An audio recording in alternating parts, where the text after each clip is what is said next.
আমরা জেনে নেমেছি কারণ আমরা শ্রীলঙ্কার নাম প্রপোজ করিনি।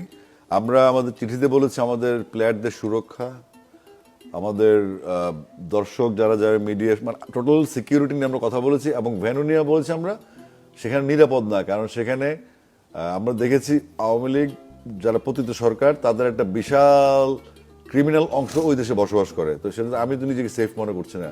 কলকাতায় 3টা ম্যাচ, ওরা কলকাতাতে অবস্থান করছে, লটস অফ টেরোরিস্ট সেখানে আছে। তো আপনি সিকিউরিটি, আপনি রাস্তা দিয়ে হাঁটবেন, আপনি তাহলে এক মুস্তাফিজকে সিকিউরিটি দিচ্ছেন না, তাহলে আমাদের কীভাবে দিবেন আপনি? আর রিফ্লেক্স উনি যেটা বললেন, দর্শক যিনি বললেন যে শ্রীলঙ্কায় খেলা, হ্যাঁ আমাদের ইস্যু হচ্ছে আপনি এর আগেও দেখেছেন একটা ওয়ার্ল্ড কাপে অস্ট্রেলিয়া কিন্তু শ্রীলঙ্কা আসেনি, অস্ট্রেলিয়া খেলতে আসেনি, 96 ওয়াক ওভার দিয়েছে 96 ওয়ার্ল্ড কাপ। জি হ্যাঁ, তো এরকম কিছু রেকর্ড আছে। পাকিস্তান অনেকে যায়নি, শ্রীলঙ্কা যায়নি। তো আমরা যদি আইসিসি সিদ্ধান্ত নেয় যে আমরা খেলবো না, আমাদেরকে ভেন্যু চেঞ্জ করবো না, তাহলে আমরা ওয়াক ওভার সিস্টেমে চলে যাবো, কিন্তু আমরা স্ট্যান্ড থেকে